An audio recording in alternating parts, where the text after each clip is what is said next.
Hi, today I've asked Andrew Pullen, the CEO of Spa World, to help us answer some of these questions, particularly the first one, which is around space. We have a brand new, just delivered spa here, and so it gives us a perfect opportunity for that. Andrew, what are some of the things that we need to consider when we're looking at space around a spa?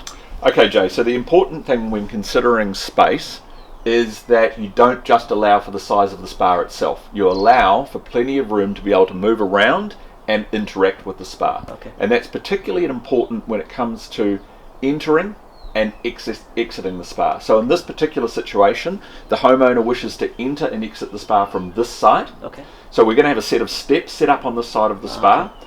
And they're going to be able to have a clear access to the spa. What you don't want to be doing is tripping over, lawn or garden furniture as you're trying to enter or exit the spa.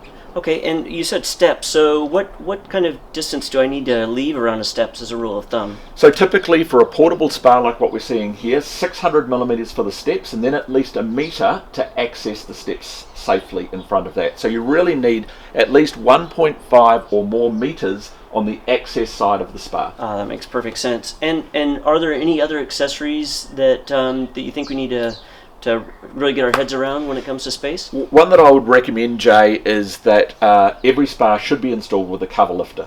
Okay. It makes taking the cover on and off so much easier, or off and on.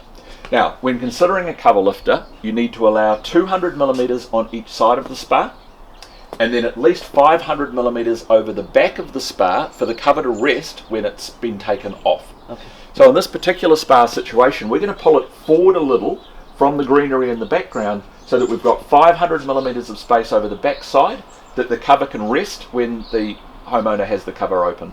Okay, great.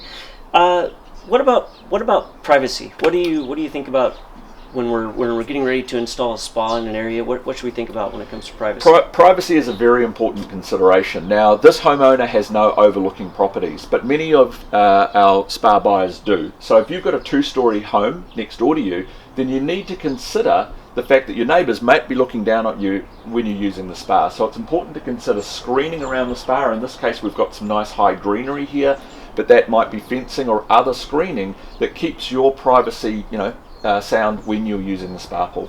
Okay, and I heard you say sound there. Is sound ever anything that we need to consider? Well, most quality spas on the market today are quiet, but the people using them aren't necessarily. So the last thing you want is to not be able to enjoy your spa and sort of the later hours conversation, talking, that type of thing, if you're placing the spa right next door to your neighbour's bedroom window on the other side of the fence. So have a think about the fact that you're going to be out there enjoying the spa potentially later in the evening, and just give a thought to the neighbours when you're thinking about where to put the spa in the backyard.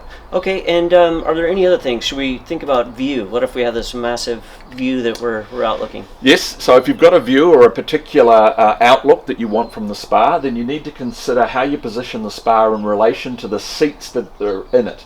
Now, this is a 5-person spa, but really 3 of those seats, being this lounger, the one over there, and the seat in the corner, are going to be the most used seats. So you want to position the spa so that those seats have the outlook that you require. So when you're thinking about where to put your spa, you might take the brochure or specification sheet out there and just sort of turn the picture of the spa around until you're satisfied that the seats that you're going to be using the most are looking at the view that you want to look at. Oh, that's great. That's great. Now, I've heard you previously talk about equipment bay and getting access to equipment bay. Is that what needs to be considered around that? Yes, so there is an equipment bay on every spa. In this case, it's over the back side. So we're going to be spinning the spa through 180 degrees for 2 reasons. Firstly, so we can access the control panel at the walk-up of the spa, but also we can access the equipment panel around the back side. Yep. So we're going to be spinning the spa around 180 degrees so that we can do that.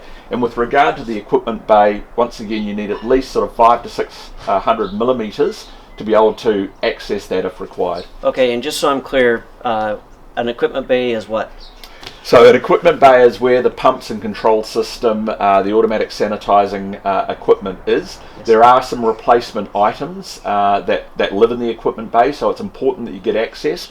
If you are thinking about setting the spa or swim spa into the ground, even in that situation, it's very important that there is access to the equipment bay. Otherwise, it's like welding the bonnet shut on your car. Great, great. And we have other videos around what to consider when you're putting your spa on the deck, so we can refer to those. hopefully those questions have answered everybody's questions, and we thank you for your time today, Andrew. There's just one more point that I Yeah. think we should make, and that's around fencing. Ah.